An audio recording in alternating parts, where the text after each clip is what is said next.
Well, here's something new.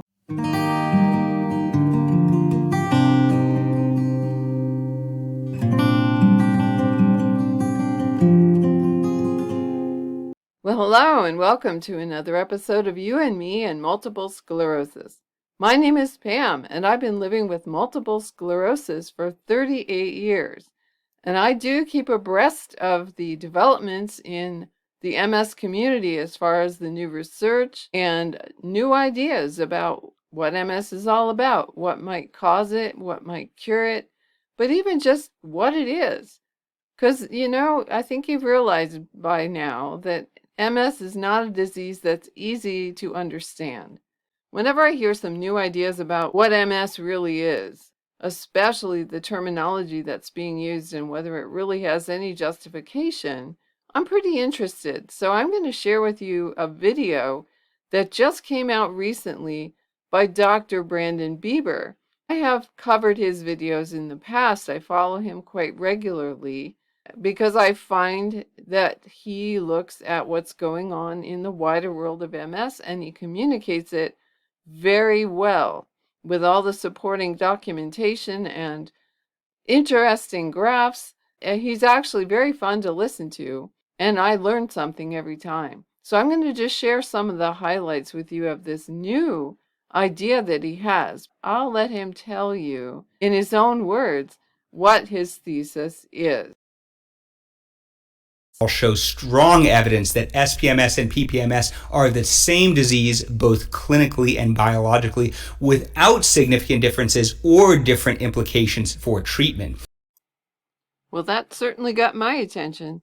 So I went on ahead to find out what evidence he has for the case that he wants to make. I'll start with a brief review of the different MS subtypes. In these three graphs, the x-axis is time and the y-axis is increasing disability. In relapsing remitting MS, or RRMS, there are often periods of remission where symptoms are stable, and then there are attacks, depicted by the red lines, where symptoms are getting worse, also known as flares, exacerbations, and relapses, followed by some improvement, complete or incomplete, and then periods of remission. Some people with relapsing MS, as they get older, they may stop having relapses and start slowly getting worse over time, insidiously over months or years, often described as greater difficulty walking long distances, but it can affect other symptoms such as clumsiness or even cognitive symptoms. And this is known as secondary progressive MS, SPMS, because the second type of MS is the progressive form, whereas the first form was the relapsing form. But some people have never had an attack or relapse in their life, and their first symptoms are just slowly getting worse over time, depicted by the slow upward curve, primary progressive MS. It's primary because it's the first form of MS. Now, in real life, people don't necessarily progress forever. People often have periods where they're stable with plateaus, but overall they may be slowly getting worse over many, many years. So you can see right away these multiple sclerosis subtypes are a little bit arbitrary, and we're going to focus on, is there a distinction between SPMS and PPMS? Notice when you compare relapsing MS with secondary progressive that you've got these attacks followed by plateaus. In both, the plateaus are slightly higher each time. So I don't think there's a huge difference between relapsing and secondary progressive as they say there is. I don't know. What do you guys think? Dr. Beaver is building his case by looking at various parameters by which the doctors now are determining whether a person has primary progressive MS or secondary progressive MS. And the first one, he looks at MRI findings. For both SPMS and PPMS, he said the thing is, if you just hand a doctor an MRI image, they cannot tell whether the person has secondary progressive or primary progressive. On the bottom, those darker images, which I admit are going to be kind of hard to see, the bright lesions are in the same locations, regardless of which type of MS you end up being diagnosed with.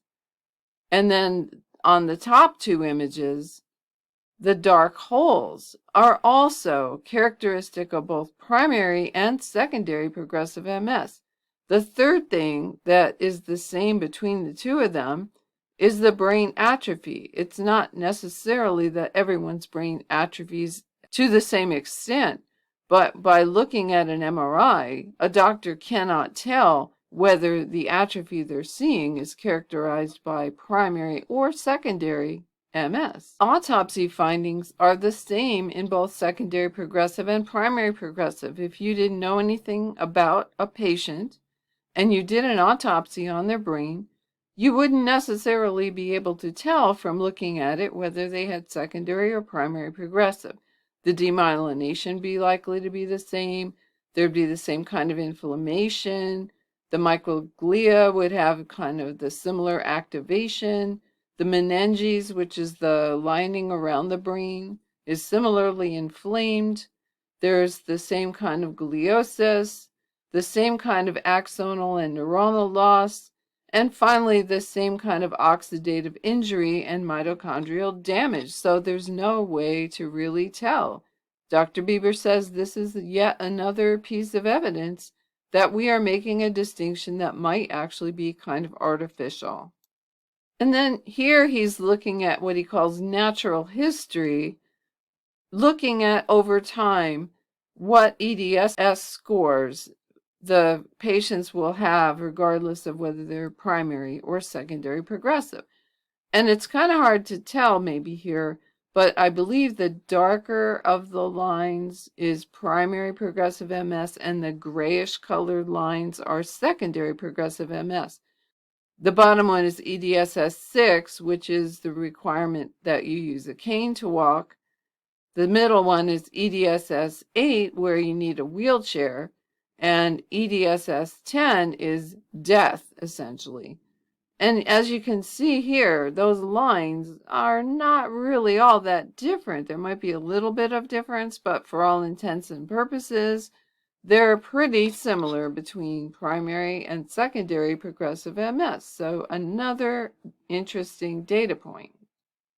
And this one really flies in the face, I think, of a lot of what we have experienced, in that diagnosis itself is partly based on the time it takes you to reach various EDSS score levels. And according to Dr. Beaber and the research that he has done, this is somewhat artificial because we don't know necessarily what the start time is, especially for primary progressive MS, because most primary progressive MS does not come roaring out of the starting gate with some symptom that catches a person's attention to where they go to the doctor and have an MRI and are diagnosed with MS. One patient was telling the doctor that they thought it was just old age. They didn't know that what they were having was multiple sclerosis. So we have a hard time really telling for sure where the start point really is. But if we can control for that to a certain extent, according to Dr. Beaber, once again, those EDSS scores are reached after about the same number of years, regardless of whether you have primary or secondary progressive MS. Another factor that's been really important in the diagnosis of MS is the extent to which the brain has atrophied. And the rate does seem to be the same regardless. And that's what's really interesting to me. As I look across this, it's not only primary progressive on the far right there, but the secondary progressive is not any different really from relapsing MS or even clinically isolated syndrome on the far left. If you look at the axis labels on the left, we're not talking about a huge amount, right? We're talking about an average of 0.4 greater than the norm. The person who does not have MS, the atrophy of the MS brain is only 0.4% greater over time. And looking at the primary progressive, you're thinking, okay, that's probably 0.3. That's the average of all cases. It does seem like what he's saying is that brain atrophy is not remarkably different between the different kinds of MS in general. Now here's something that I'll let him explain in his own words. This is a study comparing relapsing remitting MS and primary progressive MS, and it's a survival curve of survival, time until death from symptom onset. And you can see people with primary progressive MS die much sooner than those with relapsing remitting MS. Or do they? This is the same survival curve, but from birth instead of from disease onset. You see, people with PPMS tend to be diagnosed later, but they actually live about as long as people with relapsing remitting MS. They just sort of skipped the relapsing phase. And there's very strong evidence that the biological onset of MS is long before the symptom onset in many, if not almost all individuals. For instance, people with multiple sclerosis often have many obviously old chronic lesions on MRI scans. Some people have MRI scans for unrelated reasons, like a car accident, and they may have lesions that look very typical of multiple sclerosis, but no symptoms. This is known as radiologically isolated syndromes, but they may develop symptoms of MS years later, again proving the disease starts prior to symptom onset. And people with primary progressive MS, they may be an extreme example where the disease started long before. And then Dr. Beaber spends some time talking about the implications of this finding. If it's really true that all forms of progressive MS are the same, what's the importance of that to us as patients? And he has three main things he talks about. He talks about how in clinical trials, oftentimes they focus only on one kind of progressive MS. And so the data does not reflect all kinds of progressive MS, and therefore we can be misled by the results. He says the trials that have been done on both kinds of progressive MS yield much more useful results. And he really advises that from now on, they should not make a distinction between the two kinds of progressive MS. The second one is treatment guidelines. Right now, they're pretty complicated. There's certain drugs that are only indicated for secondary progressive, certain drugs only indicated for primary progressive, and in fact, relapsing also has its own set of drugs that are indicated. And he's saying, you know what? There are better factors to use in making a decision about what treatment you should use, what disease-modifying therapy should be prescribed, rather than just this artificial determination that a person has this kind of progressive MS. He said EDSS score might be a much more reliable guide.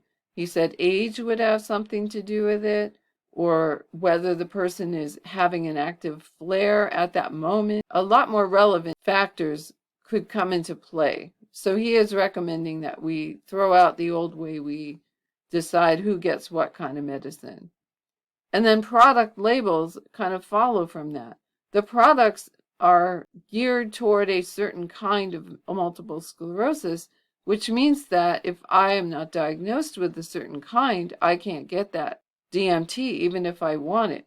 And that did happen to me, actually. I was in relapsing MS, according to my diagnosis, and I was on Copaxone, which I know since then people are saying is not all that efficacious, but nevertheless, the argument still holds.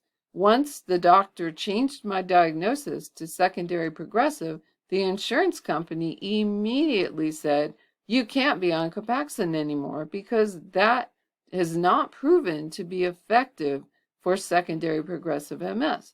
So I got off Copaxone and I have not been on a DMT since. I think at this point in my life I probably never will be. But I can see where if I had not been quite as stable as I was, I might have put up more of a fuss that I was thrown off my DMT. So he's saying this is not really the right way to go about things. And making an artificial distinction between primary and secondary progressive just leads us down the wrong path.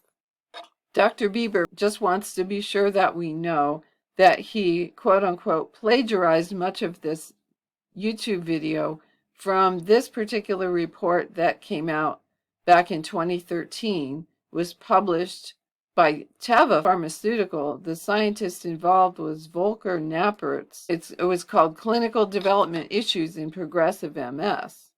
And I really just want to look at a couple of the slides from here because I think that they make the same point, obviously, since he used it. But here's a slide I think is really pretty key. When you look at the 7 original disease courses that had been identified, it's one disease, but it has 7 phenotypes. And a phenotype is how something looks, not what something is. It's all the same disease in his mind.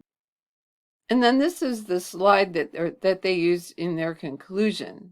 In analyzing the disease activities between SPMS and PPMS, comparing the disease activity between them, as he says in the bullet points, 101 variables were analyzed from 2 multi-center clinical studies, and he names them there. The second bullet says only 2 variables were observed to differ: the 9-hole peg test and 1 EDSS sensory measure. Those were the only 2 things that seemed to differ significantly between secondary progressive and primary progressive MS. So why are we making this huge deal that these are 2 different diseases? So his conclusion is that secondary progressive and primary progressive are phenotypic variations of the same disease. Well, I'll leave the links in the description below so you can go check out Dr. Beaber's entire video, because I did not play even half or talk about even half, I think, of what he had, and also the link to the document that he used as the source of his video. But I also want to remind you that I think I've quoted Dr. Giovannoni many times. His view is that all MS is progressive MS. So while this is a step in the right direction, certainly, we have to think about relapsing MS and think that, gee, perhaps that too is just one manifestation of the same disease. Because at the cellular level, at the microglial level, all MS is progressive MS. And if we're ever going to find a cure for MS, we've got to address that root cause at the cellular level. I'm not poo-pooing the good results that many people have had with some of the DMTs or even with alternative medicine type theories. I'm not poo-pooing that at all. But I also think that if we're really going to come up with a cure for MS, we do really have to understand what's happening down there in the microglia, in some of the innate immune system cells, because that's really where MS just sits and smolders. Whether it's caused by Epstein-Barr virus or something else, there's something going on in our cells. And that's what's really causing MS. And if we have any hope of curing it, that's what's going to have to happen. Well, that's it. That's all I had for today, but I think that's enough to chew on for a while. Let me know in the comments what you think. I'd be curious to know, were these arguments compelling, or do you still think we've got 3 different diseases going on? For now, keep taking really good care of yourself. I'll see you again in my next video.